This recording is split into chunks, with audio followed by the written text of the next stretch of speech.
When you look at Norman Rockwell, it's almost like being Gulliver going to another planet and looking in some kind of miniature fantasy world. He kind of created a mythical, wonderful land of childhood innocence and exuberance.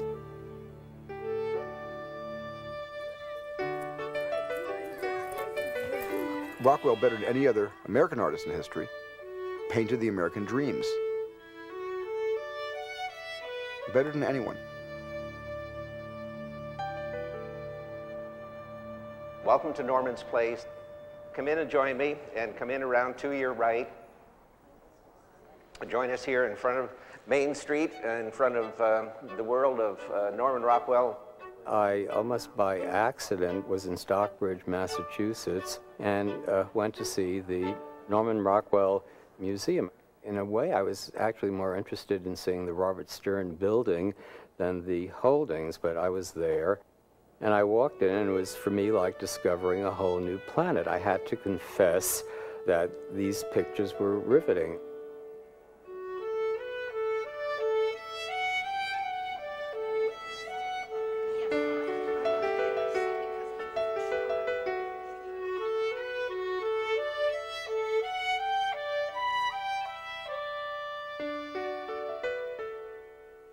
I really believe that the first memories of Rockwell in my life were almost subliminal. They were just a part of what it was like to grow up in America. He was already becoming part of the American fabric. This is his Main Street. This is his bank. The butcher shop where he buys his food.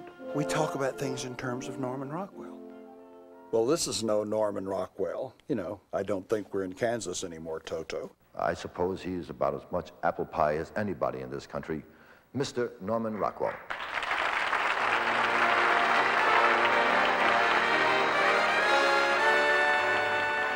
I don't think there's any other artist in the world whose work is seen within his own society with the same continuous affection. You go to him like somebody going to a fond and friendly and utterly benign uncle. Before we go any further, I do want to thank you on behalf of this country for all the wonderful, wonderful paintings you have furnished us with.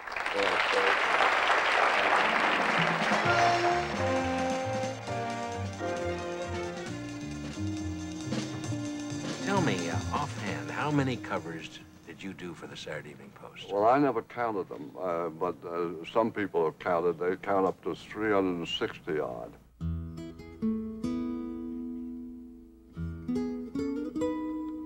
He was a myth maker. He made myths that people who were not concerned with art as such could believe in. He captured us in a blink of his artistic eye. He just sort of captured the way we were and the way we should always be.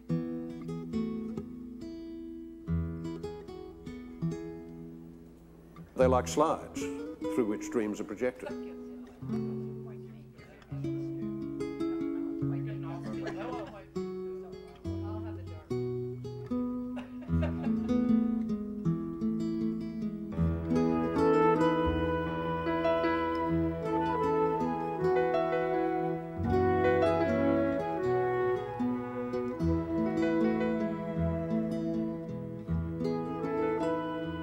The story of my life, Rockwell once said, is really the story of my pictures and how I made them. Because in one way or another, everything I have ever seen or done has gone into my pictures.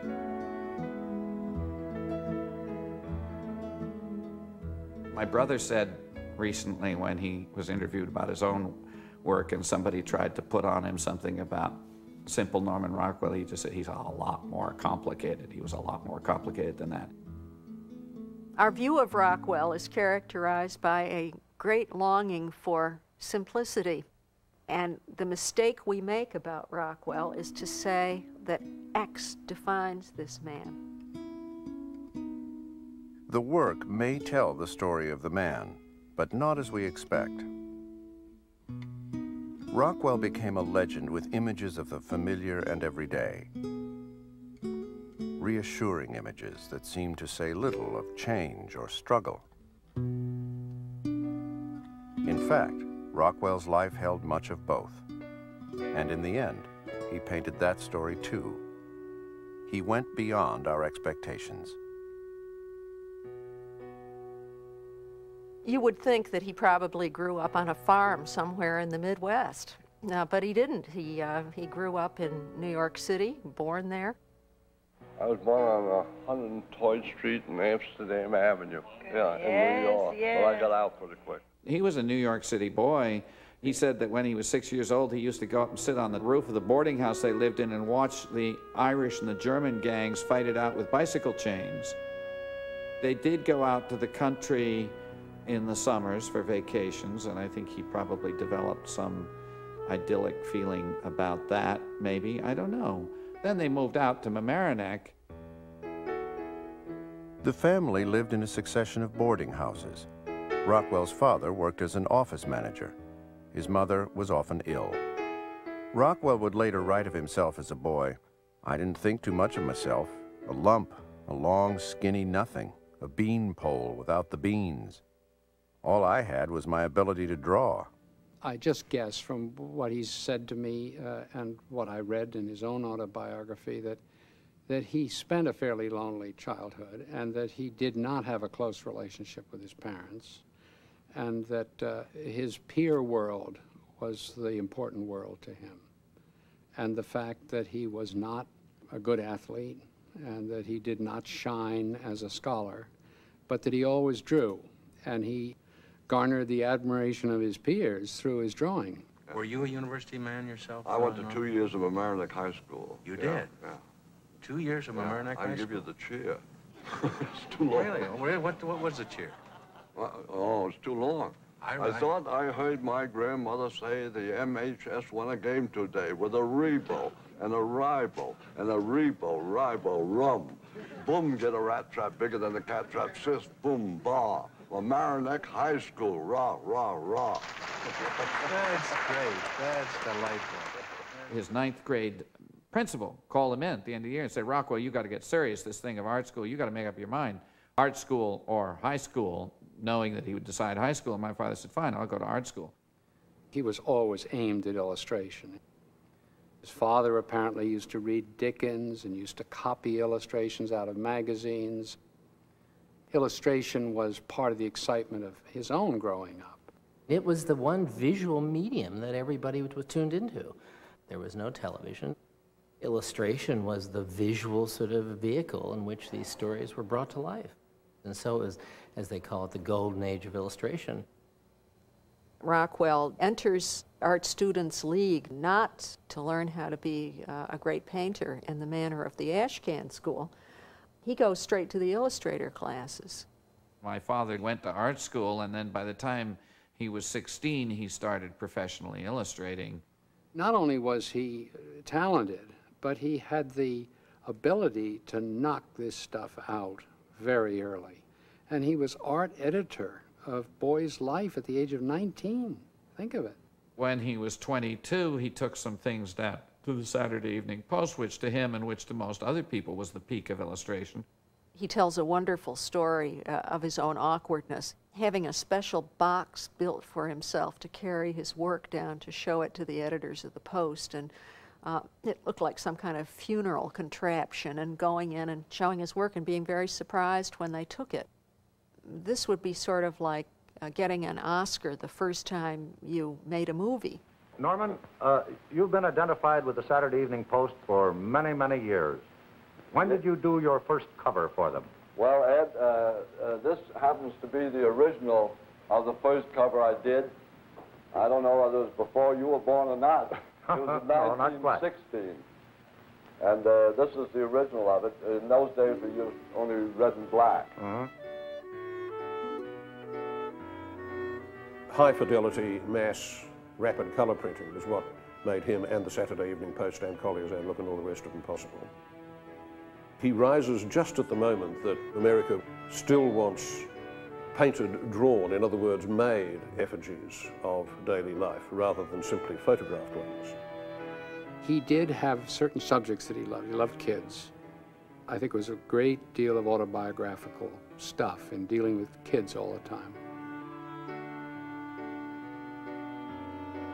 You don't get a sense when you read Norman Rockwell's autobiography that he had a kind of idyllic barefoot boy with cheek of tan upbringing. And so for many years, for maybe the first 15 years of his career, he kind of created a mythical, wonderful land of mischievous boys and dogs, usually that had one brown eye. And is that fake or is it real? In some emotional way, Rockwell paints an emotional truth, and that is he's a city boy from New York who clearly did not like that place. And I think what he didn't like about it was a kind of sense of emotional violence that robbed him of a childhood.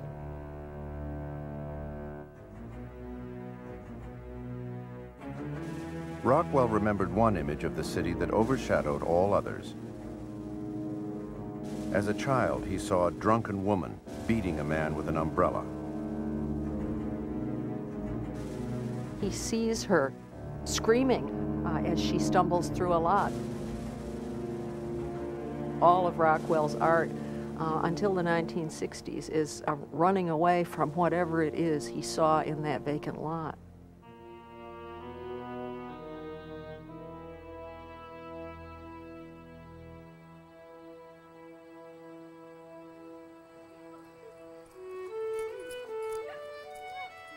Rockwell said, "Against that image of the city, I set the country. The view of life I communicate in my pictures excludes the sordid and the ugly. I paint life as I would like it to be."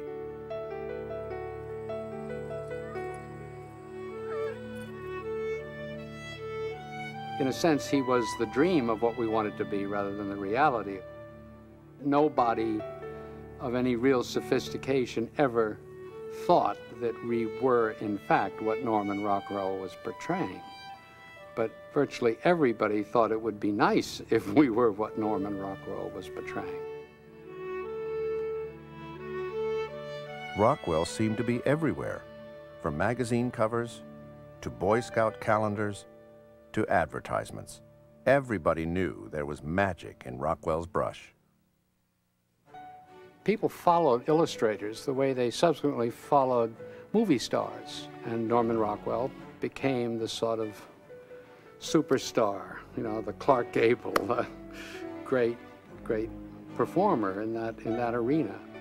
Rockwell lived in the world of his work, among other commercial artists, in New Rochelle, a New York suburb where many successful illustrators had settled. That was where Rockwell met Irene O'Connor. My mother was his second wife. His first wife was a school teacher who he claimed, whether this is true or not, that in the enthusiasm of having been picked by the Post in 1922, he went back and invited this pretty school teacher who was living in the same boarding house as he lived in New Rochelle, asked her to marry him. He later years described it as not a terribly close marriage, and that both of them lived a fairly 20s free and easy lifestyle in the suburbia of New Rochelle and having affairs with other people. Rockwell traveled widely during the 1920s without Irene. He wandered the world, North Africa, Central America, and Europe.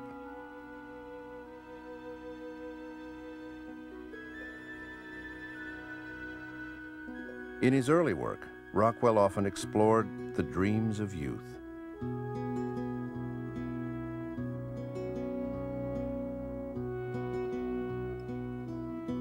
The first painting I purchased was Daniel Boone. It was probably the first painting I ever purchased in my life. A writer trying to find his next story. Here's a superimposition of a plainsman or a Daniel Boone character, you know, kind of like in smoke, just over the kid's head as he's imagining the story he's trying to tell. Conjuring an image, and then that image is going to find its way to the paper. At the end of the 1920s, Rockwell's marriage with Irene ended. he got divorced and he thought, oh, I'm going to live the life of the bachelor. And sometime soon after, he met this cute Mary Barstow, who was just a year out of college, 14 years younger than him. And I think a week later got engaged. And I do remember that my father was always mildly chagrined that his hometown newspaper, the New York Times, put when they got married, Mary Barstow, California socialite marries artist. The new decade, the 1930s, brought stability at home, and soon a family. Jarvis, Tom, and Peter. But at work, Rockwell was still restless. He was working for a predictable market and knew what the public wanted, but he also had endless aching doubts about his own persona as an artist. One of the hard things to realize is that Norman Rockwell never painted pictures to be seen. You know, when you think about artists, you think about them painting pictures that are going to hang on the wall, hang in a museum, or hang somewhere. Norman Rockwell was selling reproduction rights. That's what he was doing. They were painted for a camera, and they were painted for color separations, and they were painted for high-speed printing presses. At a creative stalemate, Rockwell took off again for Europe, settling with his family in Paris. Mary wrote home that, after 2 years of struggling, Norman knows what he wants to do, which is experiment with all sorts of things to become an artistic artist instead of a commercial one. Throughout Rockwell's career, he has these wild engagements with the modernist spirit. He tells about going to Paris, falling madly in love with dynamic symmetry and painting a cover and bringing it home and showing it to Lorimer, the long-term editor of the Post. And Lorimer saying, now, no more of that, Norman, no more of that.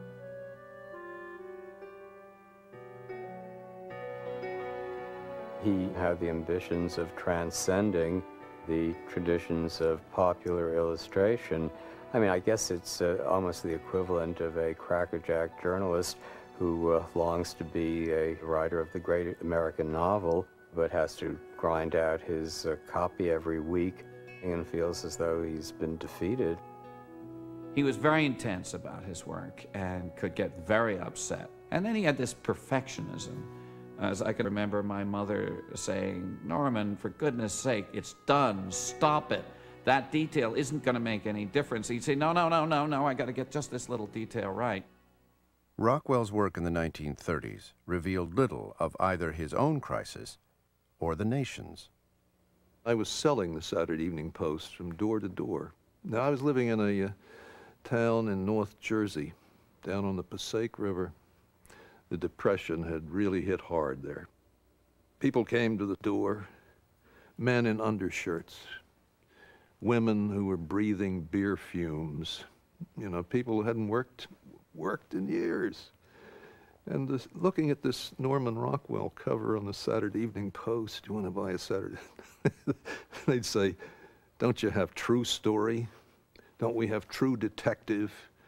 You know, they wanted to read about vice and adultery and see pictures of mutilated bodies at the morgue. And I'd hold this thing up with this charming, idealized America that Rockwell was drawing. And, oh, it was hard work. After I grew up and thought about this, I realized what he was doing. Yeah, in a way it was like propaganda, except it was nice propaganda. He was able to present an America in quite strong popular images, not rah-rah tub-thumping ones, the ones that came sort of, that got under your skin, of certain ideas of American mutuality, American idealism, American virtue above all. It harks back to an original Puritan promise, the idea that America ought to be the community within the city on the hill. It's an America that never completely existed, but which is always surging up in American dreams.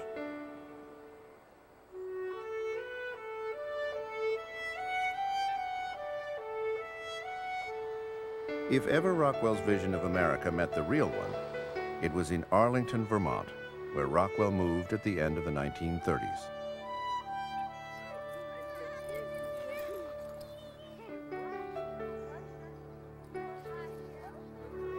He came to Arlington at a time in his life when he was looking for a new way, maybe some new energy and new scenery.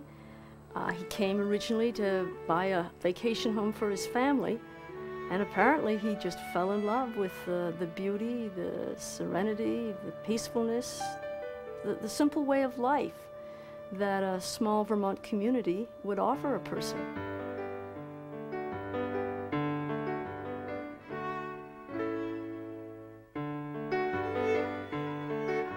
Hi, come on in. Welcome to the gallery. I'd like to tell you that Norman Rockwell lived here in town for 14 years.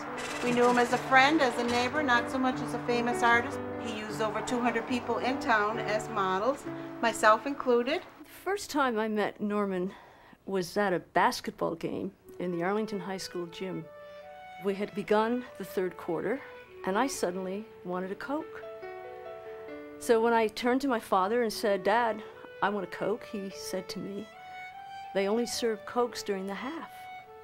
And this man said to me, "Here, have my Coke." And my parents turned around and thanked Norman and introduced me to Norman. And he looked at me and he said, "How would you like to pose for me?" I don't think that I knew that he was famous. In our town at that time, there were several artists who did post covers. And it was just kind of normal living.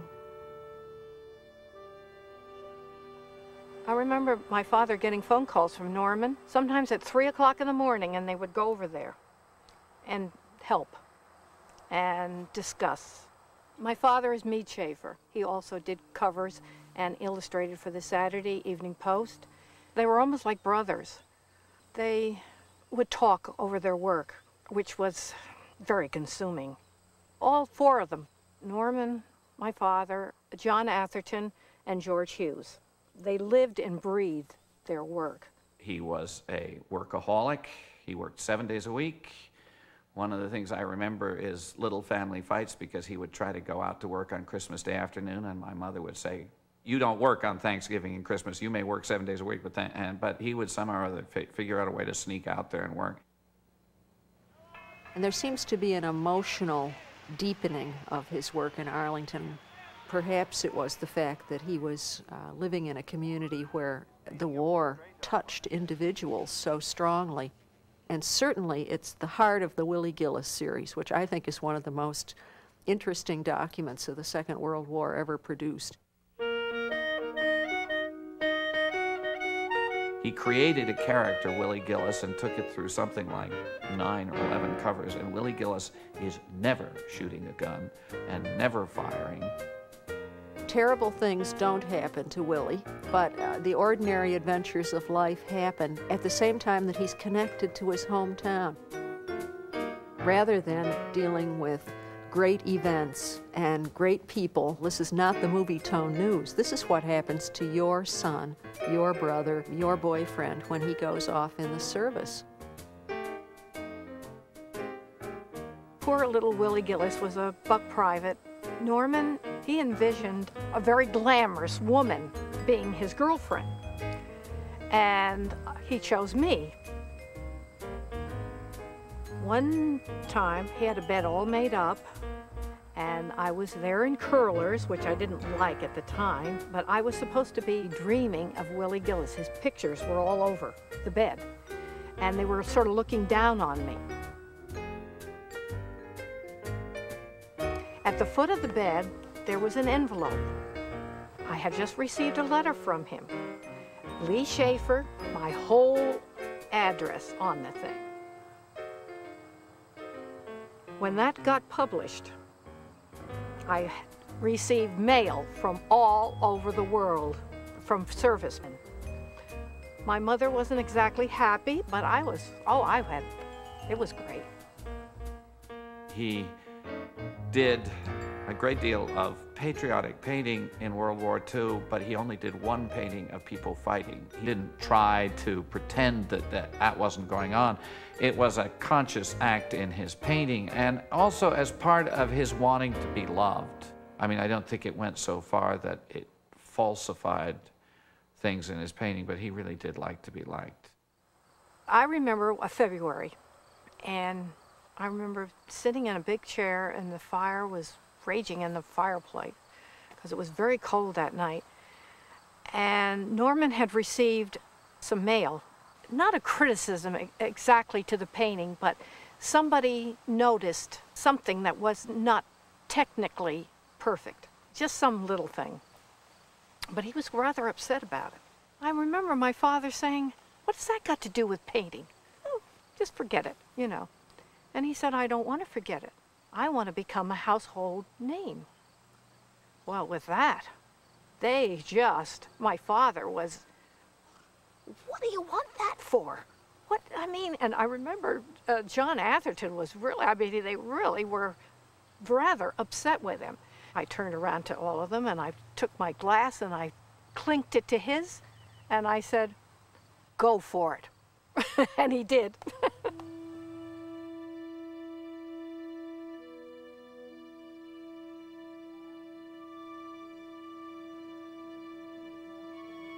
Norman Rockwell's creation of the Four Freedoms was a project that he very much wanted to do as a consequence of the United States being involved in World War II. He was 43 at the time, too old to serve. So he did work with an idea, and that was the fact that President Roosevelt at the time had made a presentation to Congress. In future days, which we seek to make secure, we look forward to a world founded upon four essential freedoms. First is freedom of speech and expression everywhere in the world. Second is freedom of every person to worship God in his own way everywhere in the world. He did have this sort of thing of the big painting. He wanted to do something for the war. The third is freedom from want, which will secure to every nation a healthy, peacetime life for its inhabitants. Fourth is freedom from fear. You hear the story of Rockwell waking up at 3 o'clock in the morning at the beginning of World War II, just obsessed by Franklin Roosevelt's concept of the Four Freedoms, and can't get back to sleep and is literally driven to create something to match the eloquence of Franklin Roosevelt's words.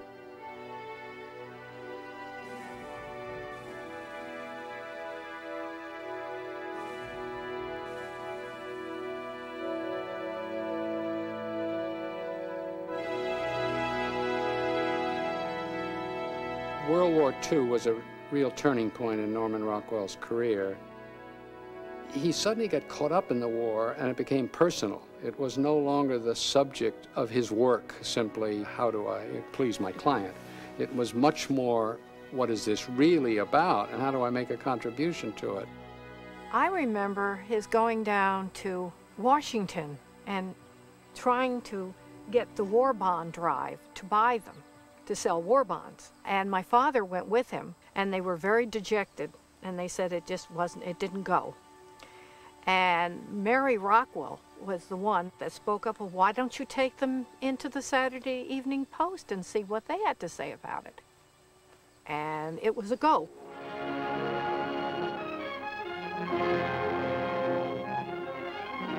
High in the hills of Vermont, the key of the greatest financial undertaking in the history of the world. After the Saturday Evening Post bought the Four Freedoms, the government leapt on the bandwagon and used the paintings for the war effort. Neighbors come to the home of Norman Rockwell to pose for posters for the second war bond drive.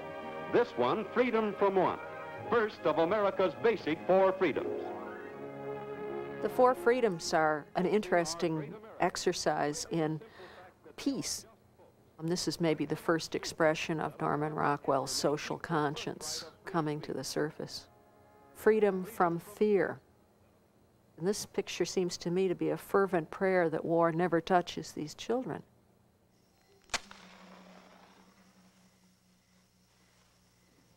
I actually used a Rockwell in a movie when I made Empire of the Sun. I used a picture of two parents tucking their child into bed at night. I reenacted that picture with my actors. when they put Jim to bed in the first act of Empire of the Sun.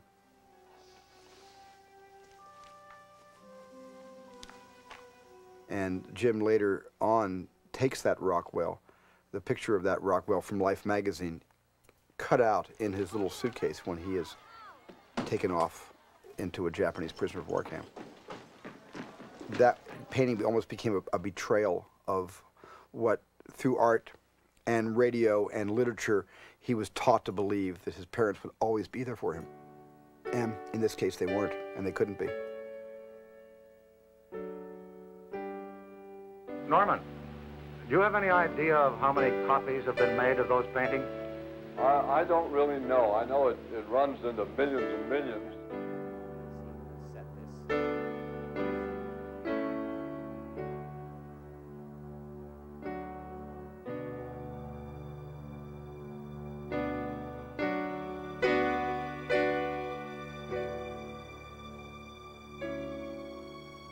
Freedom from Want would have to be the most famous painting that Rockwell ever did.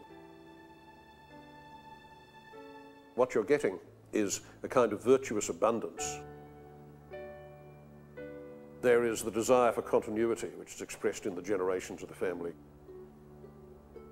The absence of interior decoration, plainness of the light, the way it falls. What Rockwell is talking about in this picture is a direct link which has never been eroded back to the original Puritans. The Puritans come to America not in the expectation of getting hugely rich, but of getting free. There's very little drama in the picture. Everything is plain, everything is explicit, everything is candid, and that's because it's all under the eye of the Lord and Norman Rockwell.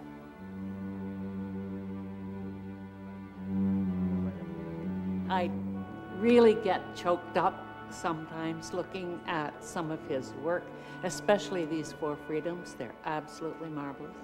Perception is reality for whoever wants to look through a certain lens. And if you want to look through someone else's lens, like Rockwell's, the important thing is that it did become reality for a lot of people.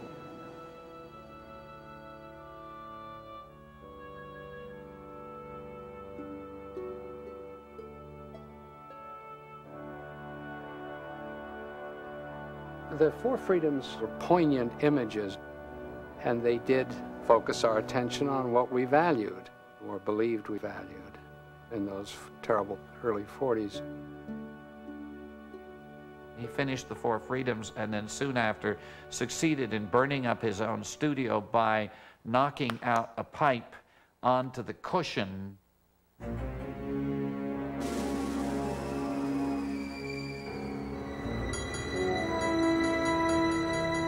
Maybe it was a recognition of the self-destruction that is in any artist, that especially comes up after you've done something particularly hard and particularly long. In public, Rockwell treated the event as a humorous tale of domestic adventure.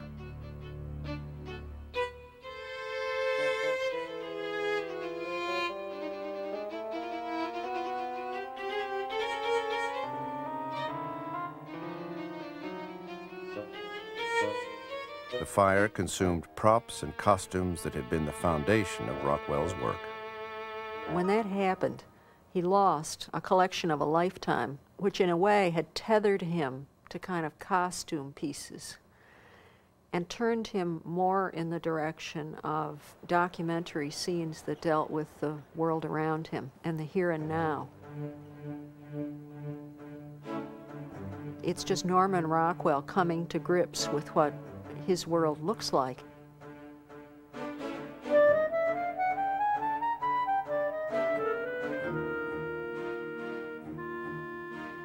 Rockwell did a series for the Post, visiting places in the everyday life of America, from a small-town newspaper to a country doctor's office. His paintings went out on location. The Saturday Evening Post was under new leadership. The editors pushed Rockwell to explore a more modern style.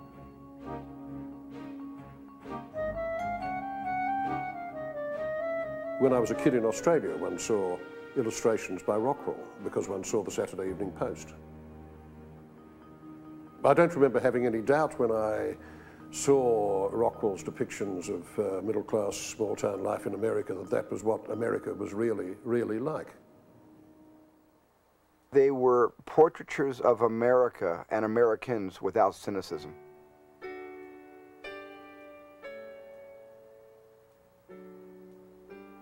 I was raised in the late 40s and early 50s, you know, at a time when I was feeling safe and comfortable and protected.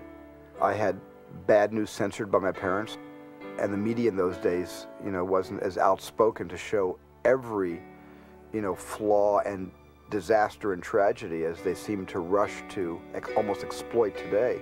So I grew up in a very innocent world.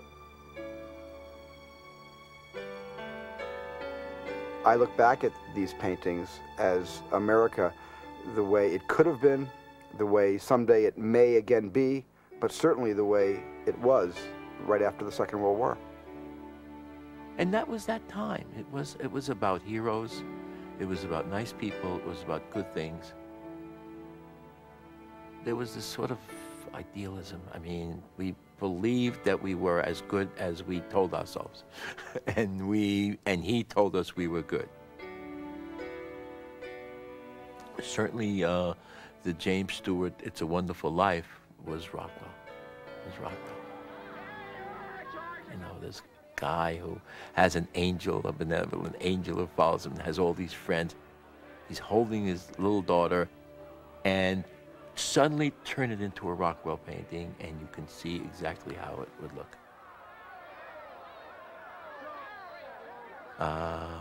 It's Rockwell.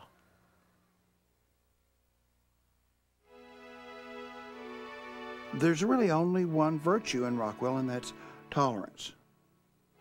There's the famous painting that is always used by people who advocate the Rockwell as a kind of conservative icon. It's called Saying Grace. And the general presumption, of course, that this is Rockwell advocating family values and obedience to authority and traditional religion and public prayer. In fact, what the painting is about is that all the people around them are tolerating this. That's the real subject, is the audience. And what Rockwell is telling us is that, okay, let them go ahead and do that. That's the whole moral of everything that you see in Rockwell. It's always the idea of people approving of other people. For me, many of his paintings were really about citizenship. Citizenship in the nation and citizenship in the home. The minute you saw a Norman Rockwell painting, you felt good. He was a salesman. He could sell things because he had this dream. The advertising world, when I first came into the business, was the world of Norman Rockwell. People only smiled.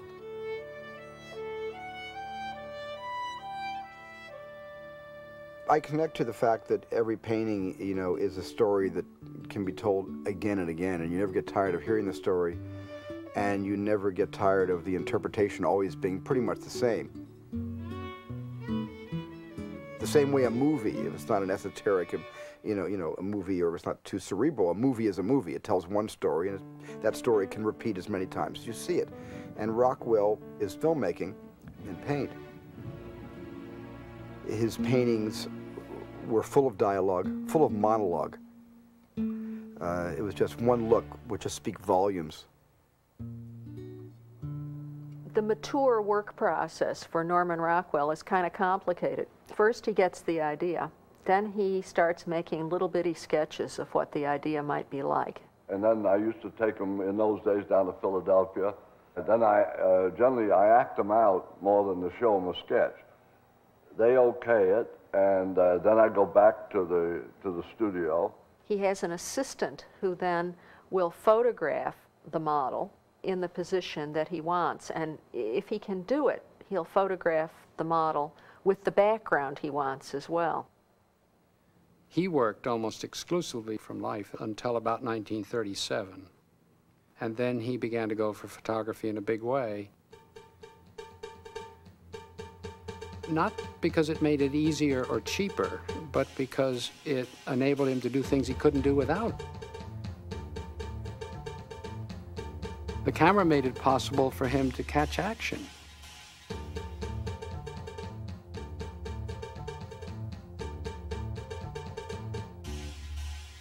The camera made it possible for him to look down on a scene or to look up at something. It expanded his options enormously. I use photographs a great deal. Because you have a person doing something, you can take 50 pictures of them, and then you pick one that expresses the idea best.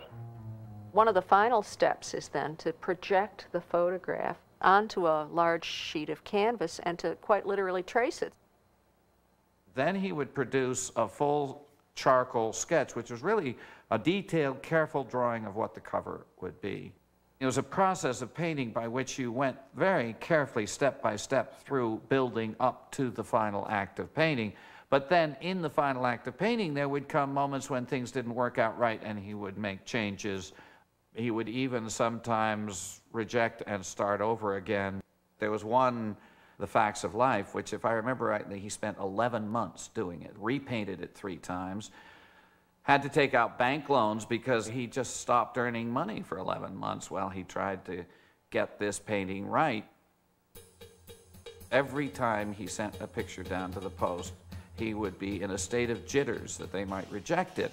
When by the time I was conscious of anything of this, he was so successful that the idea that they would reject something is sort of nonsensical, but he was petrified.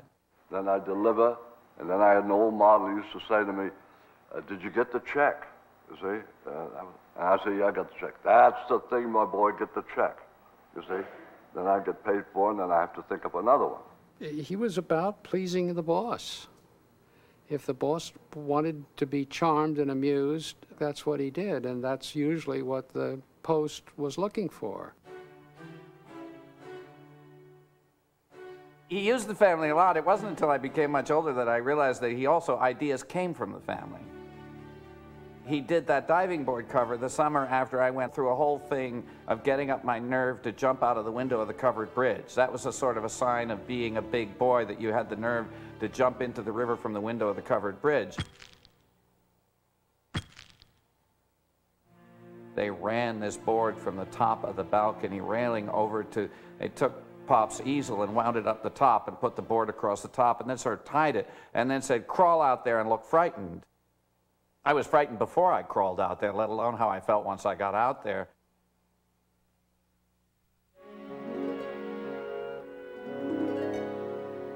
I have read in my adult life, it was quite a surprise, that he said that I was his favorite child model, that he could get me to do things with my face that just delighted him.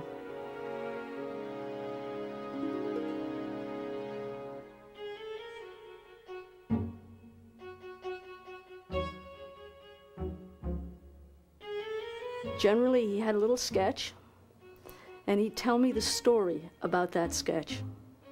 For example, the little girl with the black eye. Well, he really set that one up well. He said, look, you're victorious in this picture. You're the little girl who beat the boys. And that was really beyond my imagination, but he said, you're going to grin. Just think about what it's going to feel like to be the victor. And so when I sat down to do it, he literally got down on the floor, started pounding the floor with his hands and kept saying, come on, come on, come on, I want to smile. And he just started cheering me on. And pretty soon I was just able to let go, and out came that marvelous grin. Rockwell was an actor, I think. I think Rockwell was kind of a pretty good performer himself. He liked his face. He enjoyed that he looked a lot like the subjects he was painting. He didn't look like a California surfer. God knows what he would have painted had he looked like that. He looked just like that kind of Eastern Midwestern face, that his vision of America and Americans. And I think he painted him, that's why he so often put himself in his own pictures. He began to really focus on what life was in America. And this seemed to be a happy time in his life. He really wanted to capture America living a wonderful life and reflect that back to the people of the nation. I can remember looking at those covers. And, you know, when you talk about Rockwell's obsession with kids, it's really about a kind of historical idea about democracy, which is that democracy is always about the promise of its youth. You know, in Rockwell's pictures, that was the culture was about, being okay to the kids. Rockwell always issues permissions. Indignities and improprieties are always forgiven. Picture the runaway with his little bindle. He's been collected by the policeman and buys him a soda fountain, so he's sitting there with the nice policeman. He forgives kids for messing around with, I think, with the implicit presumption that they're going to still mess around when they're grown up.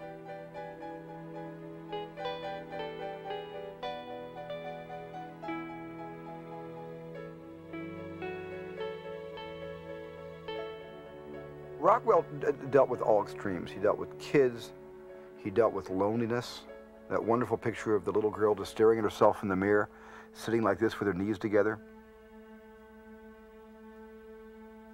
He dealt with every touchstone in life, and he would make a meal out of it.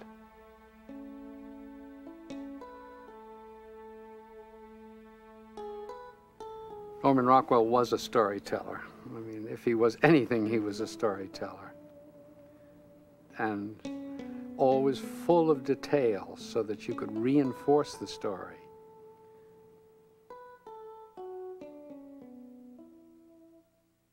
If you think of something like the Rembrandt, the great Rembrandt of the Prodigal Son in Russia, you know, the father with his hands on the young man's shoulders, and these two hands tell the whole story. And when Norman deals with a comparable subject, the separation of the father and son, when the father is sitting there with his son's going off to college, it's not like that, but it's so specific. You know everything about the father. You know, he's a farmer. The top of his head has been shielded by a big hat, so he's lighter up here than he is down here. You look at the son's awkward, brand new clothes, and you notice a red flag that they're going to have to use to stop the train to send the son away. It's only when you collectively look at all those details that what seems to be a kind of perky picture becomes terribly sad. You have to stop this life, and that boy has to go away from his father, and his father is going to feel terrible for a long time. And you could cry. I don't think that particularly his critics have looked hard enough at these works, which always reward looking hard. I think it's wonderful how he actually, used source light without creating too much of a contrast between the source and the subject. And I thought that was real brave for an American illustrator who wasn't just willing to front light everything. He had some of the qualities of, well, in certain paintings, like Vermeer practically, like the barber shop, where you look into this darkened space and there at the back, illuminated, some kind of music is being played. The transparency of the window seems to invite us to readily move inside, behind the picture plane where old men are playing music at night. And you can almost hear them in the stillness of this picture.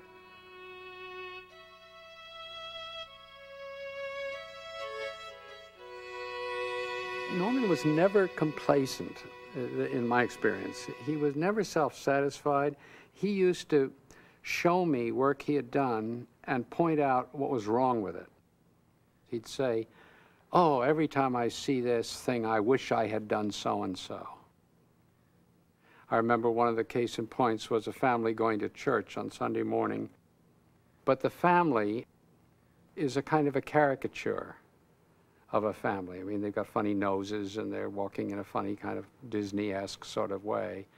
And yet the background of these houses is a beautiful piece of landscape painting. And he bemoaned the fact that he had treated the family in this way. He wished he'd treated them with the seriousness that the rest of this cover had. One of the charges we're always hit with is that we're very much like Norman Rockwell. And, you know, I don't take that as such a bad charge, although the critics love to throw that. I think a lot of his work is very sweet, very kind of almost Disney-fied, which I think puts off a lot of serious students of art.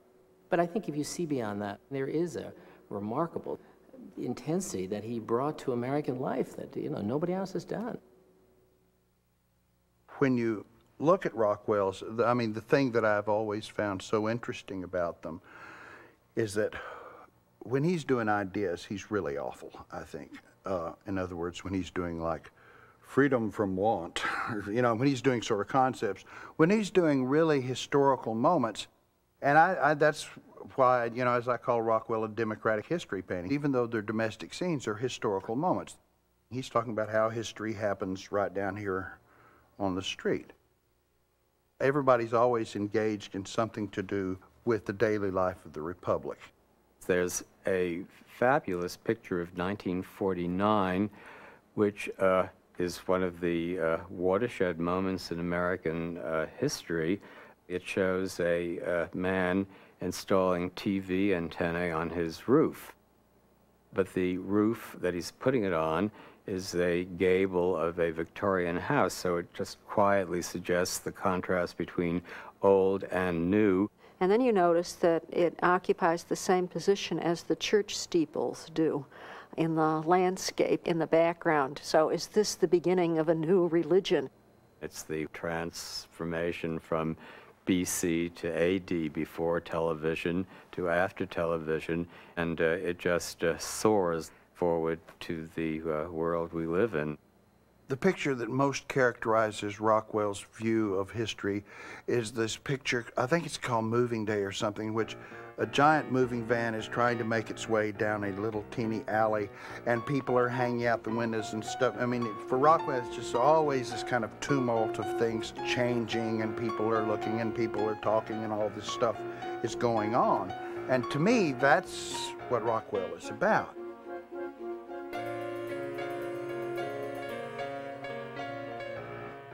It's just a specific moment of historical transition.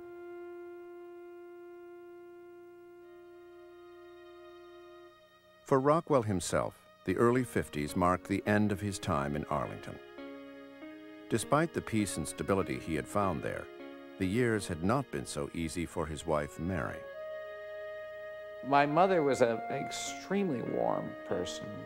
She took on herself the extremely difficult job of, 1 year out of college, and she marries somebody who has, for 14 years, been a well-known artist, and takes on the job of doing all the work for him, bringing up the kids, doing the taxes, taking care of the house, everything. My father was earning, by the mid-40s, early 50s, a lot of money, but my mother was still expected to do the taxes. And it took her having a nervous breakdown for him to realize you could hire a tax accountant.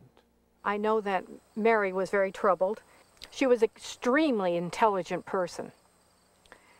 And maybe she wanted her own identity. That's the way we all discussed it among ourselves. It created tensions in the family. Created a lot of tensions over the fact that I think my father felt that the public image ought to be something like his painting, and it wasn't.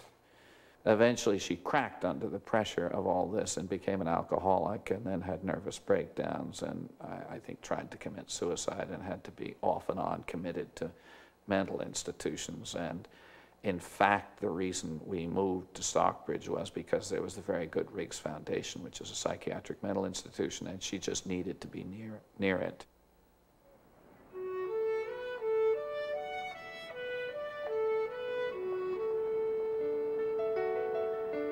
Rockwell was already 59 years old when he moved his family to Stockbridge, Massachusetts.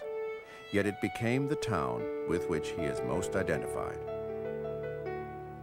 It presented still this fantasy of a very clean and very white Americana in which family values were preserved. It also was based in some part on fantasies about colonial America. There was that sense of purity. Everybody was prim. They lived in little white painted houses, and there was absolutely no social unrest. Norman, Stockbridge appears to be a most pleasant town, and I know that personally from driving through it. Yes, Ed. We're here and welcome to Stockbridge. Thank you. Do all the Rockwells share your affection for Stockbridge? Oh, yes. They're here, and I'd like very much to have you meet them. Thank you. This is Mary, my wife. Good evening, Mrs. Rockwell. Mary. Good evening, Mr. Morrow. Mrs. Rockwell, with Norman doing all his work at home, does he bother you or do you bother him? Neither of us bothers the other. The usual biographic statement about Rockwell is that he moves to Stockbridge for the sake of his second wife, who entered treatment there for alcoholism. But in fact, Rockwell was ridden throughout his life by depressive episodes that he only began treating in earnest when they moved to Stockbridge. Rockwell made friends outside the art world. One was Eric Erickson, a famous psychologist connected to the Austin Riggs Center. They met every Tuesday at the Red Lion and had lunch and just had a good time. Erickson was sort of a spiritual support. He was helpful to Rockwell when he felt under pressure, and they also had a friendship. I think he also sort of took care of the whole family in a way. He was sort of a family doctor. Norman had a long-term relationship with Riggs. And he used to pay for some of the fees with charcoal portraits of the various doctors, Eric among them. There was no outward sign of any mental upset. There were certainly mood swings, possibly some manic, possibly some depression, I don't know. The question that Norman Rockwell kept asking himself, well, was he merely an illustrator or was he a genuine artist? And I think he always yearned to be an artist with a capital A, the kind that went into the museums, as opposed to covers of magazines like the Saturday Evening Post. He decided that my brothers should learn to be artists. I remember my father distinctly saying at one point, I want you guys to be serious artists, not a commercial artist like me. I want you to be the real thing. He never called himself an artist. He always called himself an illustrator. He refused to be called an artist. I feel that the kind of thing I like to do, I know it isn't the highest form of art. I love to tell stories in pictures. I say, well, do people laugh or do they cry when they see it? Now, that isn't what a fine art man goes for. What I go for. Apparently his approach at that early point was popular, so he kept getting commission to do more and more. He got sick of it at some point. And one day he said to me, he said, gee, if I could start all over again, I would paint like Picasso. He was bored or frustrated. Like one day he slammed the door, which was unlike him, and said, what's the matter? I said, 35 years of Boy Scout calendars, I've had it. So I said, why don't you stop? I mean, you don't need the money anymore. So, no, I can't. You know, he was sort of into this so much he really couldn't stop. At the peak of his success, Rockwell played to his public image at every opportunity. It's an interesting custom, the way they decorate you when you come to Hawaii. They don't even ask whether you have allergies or not. He traveled the world in a promotion for Pan Am, and he lent his name to a correspondence course, the Famous Artist School.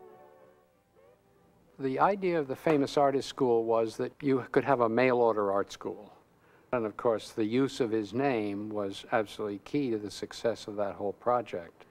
It was, in a sense, misleading, let me say, to some of us, because it did imply that Norman Rockwell was going to pay attention to you, and in fact, of course, there was no way he was going to pay attention to you. I have a set of books myself of the courses. I never took the course, but I wish I had. I'd be a better artist. He became a marketable quantity, so to speak, over and above his work. He became a kind of a living monument to himself in his own time. And I think he rather enjoyed that. He was very modest about it, but I think he enjoyed it. Tony, I'm told that you're the writing member of the family. Is that right? Yes, Mr. Murrow, I want to be a writer. Right now, I'm helping Pop with his autobiography. It's going to be a long one because he's 65 and... Oh, you have to tell. He liked his self-image, and he liked being famous. And the pipe, remember, was very much part of his self-image. I mean, I can remember sometime in the 50s going to a play in New York on Broadway, and I became conscious, as he did, that there were sort of a few people over there who suddenly recognized him, and he suddenly pulled out his pipe and put it in his mouth to make it clear who he was. And his public persona of being the folksy, nice, everyday person was in some conflict with the intensity of the perfectionist and workaholic and lover of great painting. I'm going to kind of put you on the spot. I'm going to ask you, who is your favorite artist? Well, of all time, there's no doubt, Rembrandt, you know. I mean, he was the greatest guy. I mean, to me, a Rembrandt painting, any of his paintings, they're like a beautiful symphony. I mean, they have these great deep notes. He understood humanity, and he's just the greatest.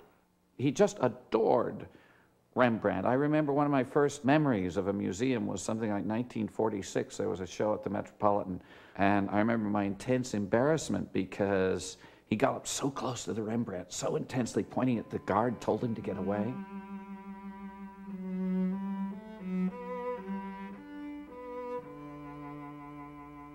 He had this funny way of putting pictures in a picture and then making the picture more alive than the people in the picture. Just the intensity of his love of the art of painting, I think, fed things into his painting which wouldn't have been there otherwise. One of the ones that is both most obvious and most fun is the Rosie the Riveter, in which the pose is a direct take from Michelangelo's Sistine Chapel ceiling.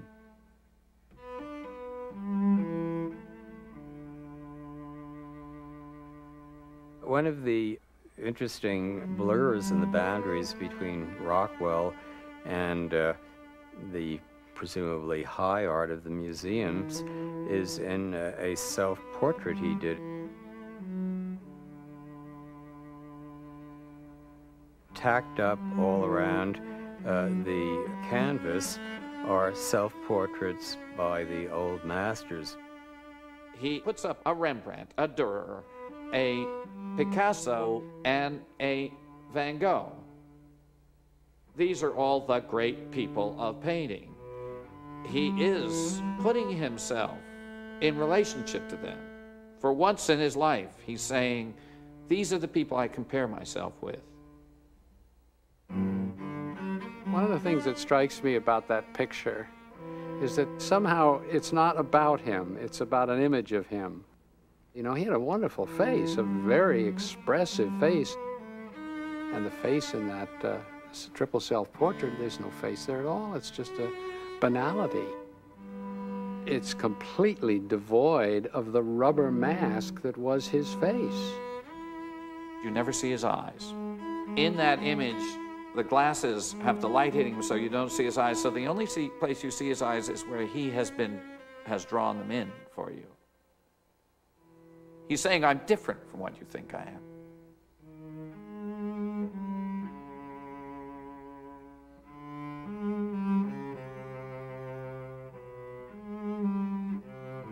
Norman Rockwell, for me and for lots of people of my generation, was just completely out of bounds. I mean, it was almost a dirty word in terms of the history of art. He really came a cropper during the 1950s when the abstract expressionists were in ascendancy in the New York art market, and when showing one's emotion and one's bodily movements visibly on canvas was what you were supposed to do as a painter.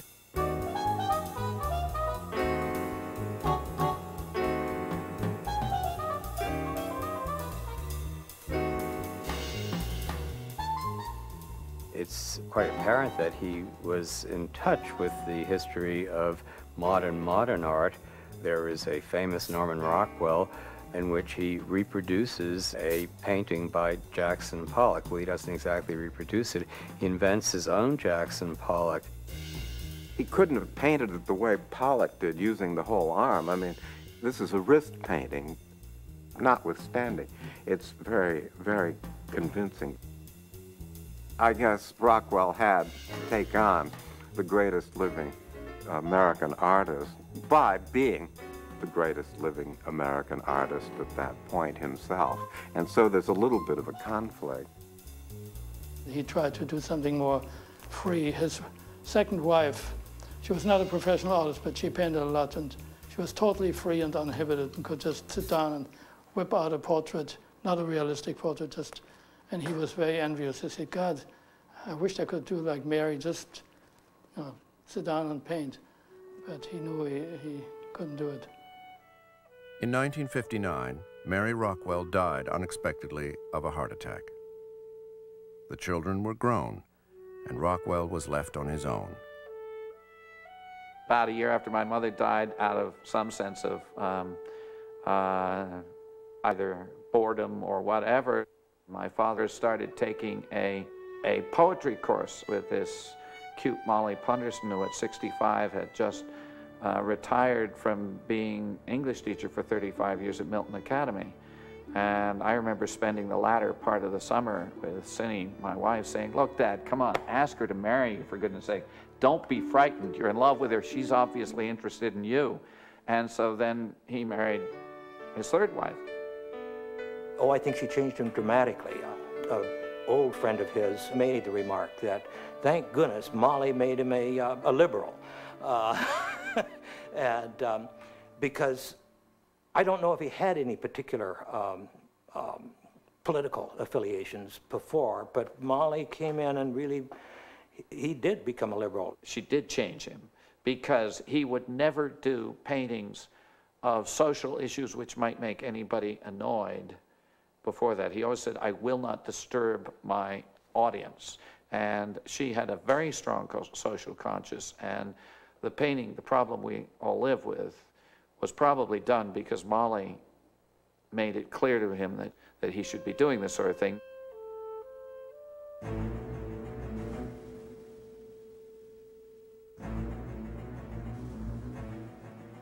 His famous segregation painting, I think, is a profound work and one of his greatest paintings, where his own point of view, like his sort of sweet flavoring of America, was suddenly tempered by what existed in the real world, and he decided to start painting about that.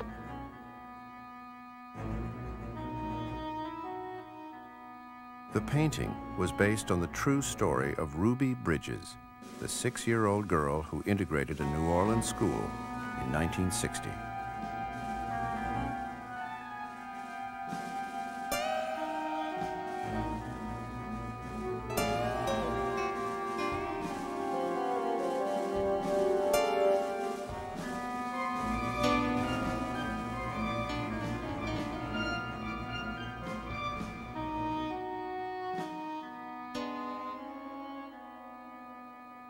We hardly ever, until the 1960s, see black people in Norman Rockwell's work.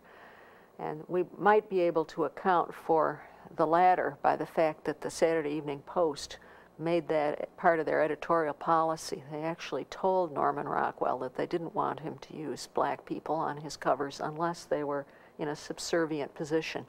I asked Rockwell why there were never blacks in his painting, and he said because editors don't want it. He had worked for years for an editor named Ben Hibbs at the Saturday Evening Post, and the standing order was don't put black people in your paintings. It makes people feel uneasy. Rockwell cracked through these boundaries of what Americans like to see reflected about themselves, and in the 1960s especially, he did pictures of civil rights activists in the South who had been shot or injured. And these are appallingly true documents that suddenly speak about the ugly facts of America as opposed to the whitewashed candy box images that he had painted before.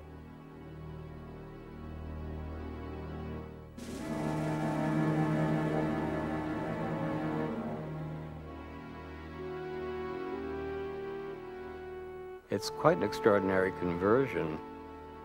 There was a side of him that was quite different than I expected.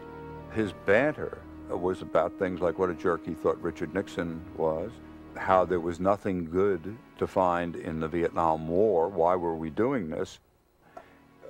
He said that when he painted the Four Freedoms during World War II, he believed everything in that painting. And he said, I could not do that painting again because I thought all those things were going to prevail after the war. And then other things happened. And he said, I feel sad about that. And I think the reason he felt sad about it was he wanted it to be.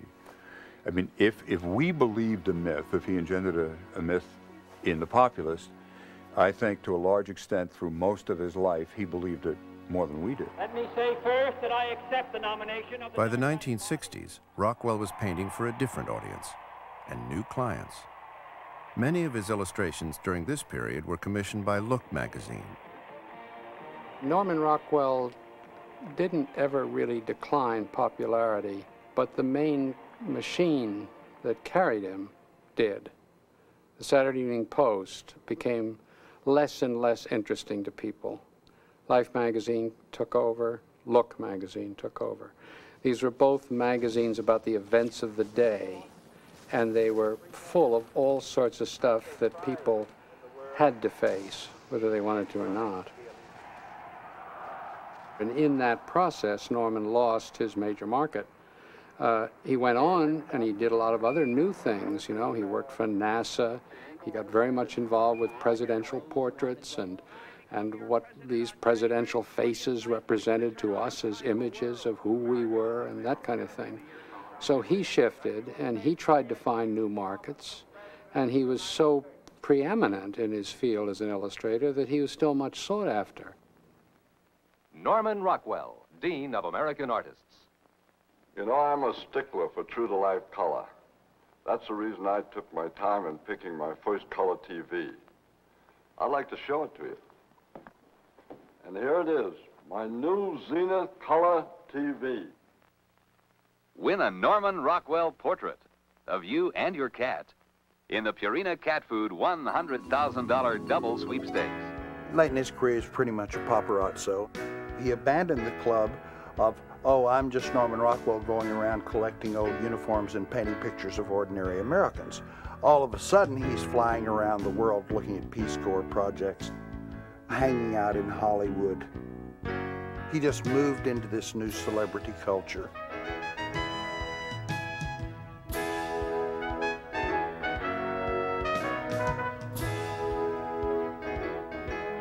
He's not painting kids no swimming, he's painting Jack Kennedy, he's painting astronauts, he's painting Peace Corps workers.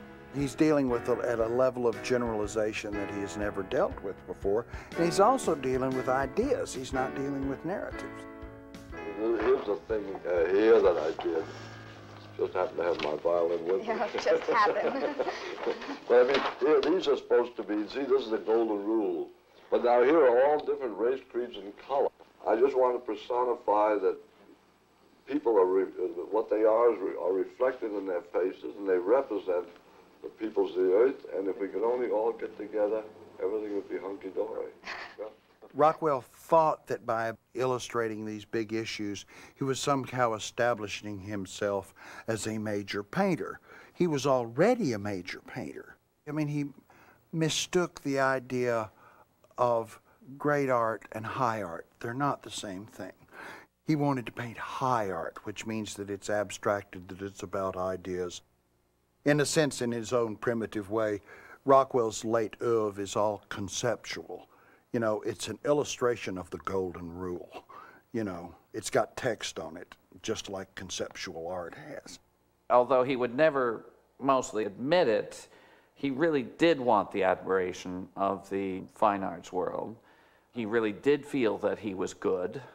He once told me that he had just been in Amsterdam, and he said, I got the curator of the Rembrandt Museum to let me go into Rembrandt's studio at sunset, and I went in and I said, Rembrandt, I'm Norman Rockwell, and what do you think of me? And he stopped and he said, and I didn't get an answer. Rockwell may have felt that the avuncular, pipe-smoking painter was a trap, particularly when he was passed over for the conventional art world honors. On the other hand, it must have been a tremendously reassuring thing to have been. He was greatly honored at the end of his life.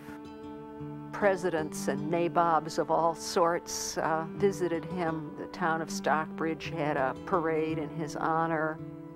He made a fabulous living at this, too, until the very end of his life. So it must be kind of like being a movie star in a way.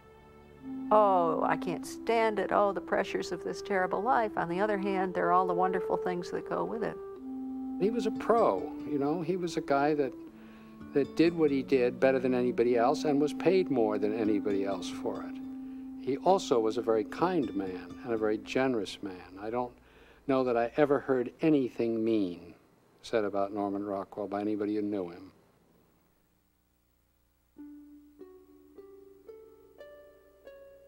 In his late paintings, Rockwell continued to explore the story of America, its past and future.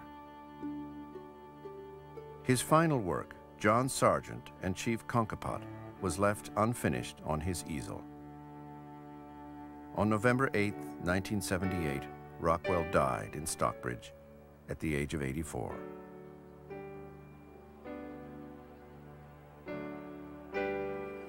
I do remember the last time I saw Norman. It was in Stockbridge. I came up to visit. I think he had been ill. He had one stroke. And Molly, his third wife, said to me, "Oh, you go, he'll love to see you. But don't be surprised if he doesn't remember you." And I said, "Okay." I said, "I just want to say hello," because we were passing through. And he came out on his two canes, and he saw me, and his two canes went like that, and he threw his arms around me. He said, "Oh, Lee." And in fact, I'm going to start crying. And I said, "Well, I didn't know whether you'd remember me or not." And he said, "I would always remember you."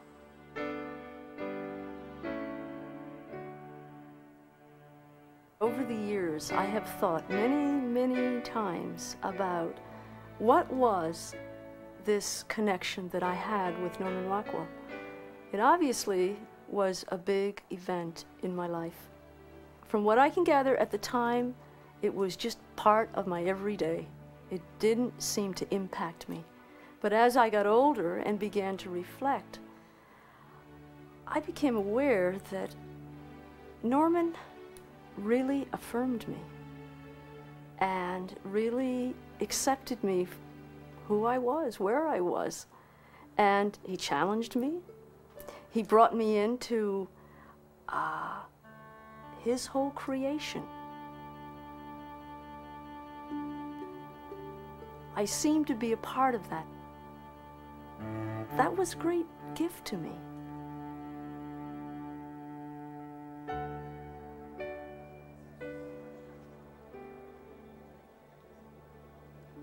Before he died, Rockwell had thought about the future of his paintings and laid the groundwork to provide a home for them in Stockbridge. Many of his originals now hang in the Norman Rockwell Museum, just about a mile from Main Street.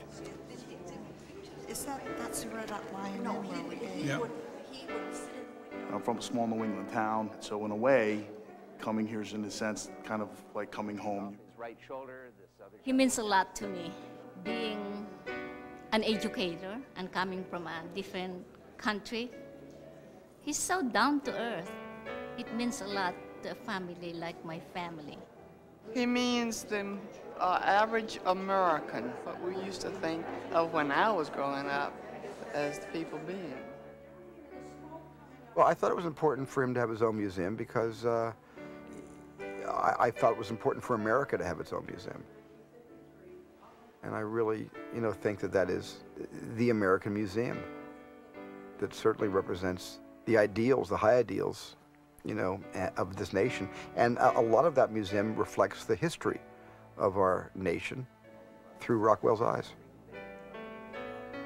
If we lose what Rockwell and Rockwell's art stood for, then we have lost something very basic to what it means to be an American. I don't want to raise the flag and all that, but I think that's true. So when all those black-suited, black-dressed, chic people mock Rockwell, then you take them aside and you walk them through. It's interesting, they get it. They drop the Armani shield and they look and they rediscover that this is part of our culture. Well, now that modernism has just about croaked, we are perhaps able to take a more relaxed view of the history of art. And if we do, Rockwell will be right in there on the cutting edge of what American art is all about, it seems to me.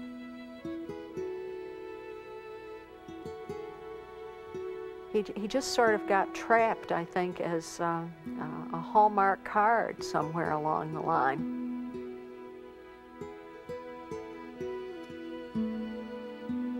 For the time being, Rockwell, of course, has his own shrine, his own sanctuary in the museum in Stockbridge. But my hunch is that in 20 or 30 years, he will have left his sanctuary and left his low stratum of popular illustration and be absorbed into the history of 20th century art.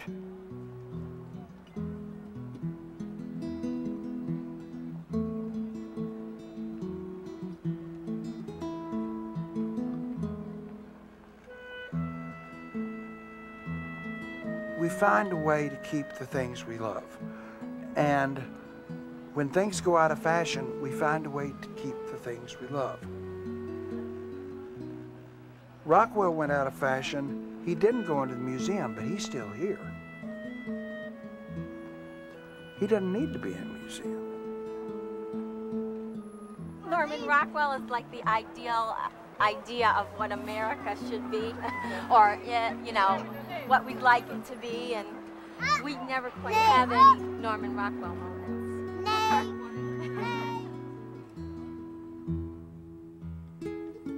Somebody's defined art as a lie which helps us to perceive the truth.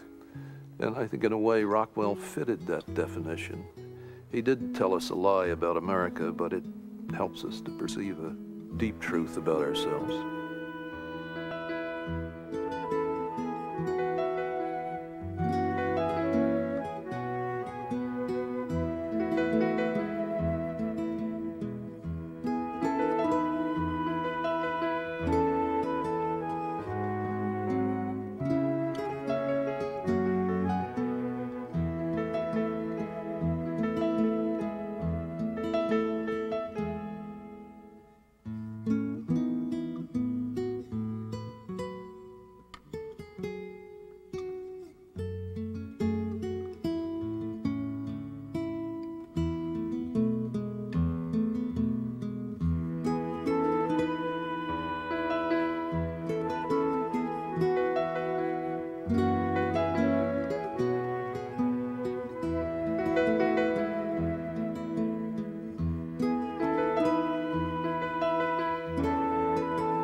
Support for American Masters is made possible in part by the Park Foundation, dedicated to education and quality television, and by the National Endowment for the Humanities, and the National Endowment for the Arts. Additional funding for American Masters is provided by Rosalind P. Walter, Jack Rudin, the Blanche and Irving Laurie Foundation, the Andre and Elizabeth Cortez Foundation, and by contributions to your PBS station from viewers like you. Thank you. A presentation of WNET, New York. This is PBS.